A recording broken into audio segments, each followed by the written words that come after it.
So, sa Facebook, pwede rin kaming ma-access sa Facebook fanpage. Wala pong vendors, wala pong mangyayari sa ekonomiya ng bansa, at wala po, mamamatay po tayong lahat. Kaya kung titignan natin, ang vendors po ay ang pinakamahalagang sektor na gumagalaw o may ginagampanan sa ating lipunan. Kaya dapat tayo mga vendors, proud tayo sa ating sarili at tayo po ay magkakampi lahat dapat. Kaya po sa amin, samahan ng maninindang Pilipino, tayo ay magkaisa, tayo po ay magsama-sama para po sa lahat sa ikauunlad po natin, dapat maproteksyonan lahat ng vendors kahit po siya ay,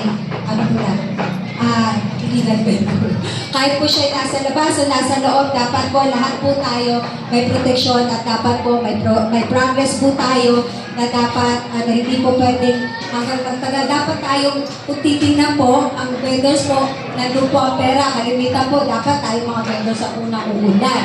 Kasi kung wala nga tayong mga vendors, walang mangyayari sa bansa. Pag subukan nyo, nakaalala nyo ng pandemic, nung nawala lahat ng di ba, parang tayong lahat, hirap na hirap tayo, wala tayong mabilhan ng gato, walang di ba? So, dapat tayong mga vendors magkaisa, magsama-sama, and sana po, tulungan niyo po kami, ang Vendors Party List, at sinisiguro ko naman po sa inyong lahat na pag nandiyan na po kami, anytime po, katulad na sabi ko kanina, punta lang po kayo sa aming center at lahat tayo magsasama-sama, magkakaisa tayo. So kung may tanong pa po kayong iba, may tanong kayo, nandito po ang ating mga, kasama po natin sila market manager natin, si Sir Randy. And of course, katuwang din po natin ang ating City Hall. So, pwede po kayong pumunta rin kasi ating katuwang din ang mga City Hall po. So, yun lang naman po. Maraming salamat sa inyong lahat. Mag-enjoy po kayo at marami pa po mga sorpresa sa inyo si Diwata. And God bless po sa lahat. Lagi po niyong tandaan na dito lang po ang Vendors Party List. Hanggang tumulong, proteksyonan at nandito para lagi makita na umaasenso ang lahat ng manindintang Pilipino. Salamat po. Ayan, magandang umaga po sa inyong lahat at maraming salamat Madam Manolipana. At malinaw man po talaga na ang adhikain ng Vendor Party List ay iangat ang bawat manindintang Pilipino sa tulong po ng ating Vendor Party List. Guys, meron na akong konting sharing lang, no? Kasi para pala sa hindi man nakakilala sa akin, isa rin po akong vendors. Ako po si Diwata Paris. Ayan, siguro naman napapanood niyo ako sa social media bago pa tayo maging parisan. Alam niyo ba kung bakit po ako sumali sa Vendor Party List?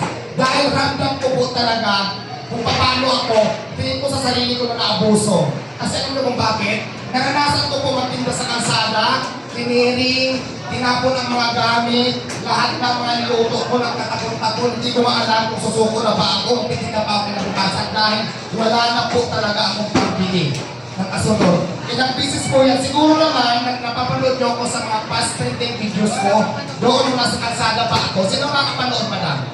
Ayan, marami, diba? Nasaksyan niyo naman siguro yung Diwata Paris kung paano tiniring halos araw-araw ng mga clearing operation. Kaya naman sabi ko nung nakilala ko si Madam Manolipana, Vendor Party List ay maraming salamat. Hindi talaga ako magdadalawang isip na sumama sa inyo para magkaroon tayo ng kakampi. Mayroon tayong ikapagtanggol sa gobyerno na magtatanggol sa ating maliliit na mga vendors. Kaya naman po nandito ko ngayon, hindi po ako kandidato ha. Supporters lang po ako ng Vendor Party List dahil alam ko po sa sarili ko ang mga katulong ito bilang sa akin para sa mamamayang Pilipino. Kailangan natin ang kakampi na nakapiso sa gobyerno na ikapagtanggol sa atin. Base po sa ating karanasan, kaya po sinishare ko sa inyo. So, ayan kayong pagdiwata para sa awa ng Diyos na hindi ko sa sinukuhan. Meron na po ako dalawang pwesto, isa sa Quezon City at isa sa Pasay. At meron na po akong sato ko ngayon sa inyo para ikwento ang very inspiring story ko sa buhay ko. Kaya po dito ngayon para magyabang, para inspire din po kayo. So yun na po, magandang umaga po. At magandang umaga lahat po dito sa Alabang Market. Maraming salamat po. Ayan, natinig po natin ang story ng ating pong kasama na si Diwata. Dadagdagan ko lang din po, yung sinabi po ng ating madam kanina ni Madam Diwata. Salamat po sa inyong mga suporta. Ngayon po, meron pa pong pag-game. Ayan. At syempre, Ang isa po sa mga ating ipapalaro ngayon, nabanggit po kanina ha. Siyempre, sino po? Maganda ba ako? Yes or no? Charing lang. Dahil dyan, sinabi mo maganda, mali ang sagot. Hindi ako maganda, hindi ka nanalo. Sino pa? Ano pa ba ang mechanics natin para mabilis lang tayo? Kasi, mga namamalingki lang. Nakasuot ng isa lang paunahan ng vendors David. Ganito. Nakasuot. Isa daw pong nakasuot na t-shirt na vendor. T-shirt.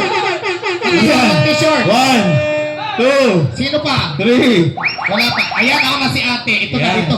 Dito pa Nawalan nagbihis. si ate. Ayan, ikaw na ate. Napakagaling mo. So, ayan, dito pa nagbihis. Napakadali lang, di ba? Ayan, mayroon pang isang natitira. Ayan. Ngayon naman, dalhan nyo ako ng... Ngayon, hindi pa tayo nagtatapos dyan. Ngayon naman, mayroon tayo mga...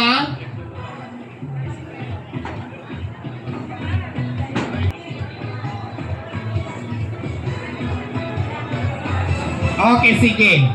Ang gagawin natin, store by store na lang. Mamimili tayo ng mananalo. Ganun na lang, no? Ikot na lang natin. Ang maninindang Pilipino. Sa lahat ng vendors o maninindang Pilipino, may boses na tayo sa Kongreso. Okay, magandang umaga.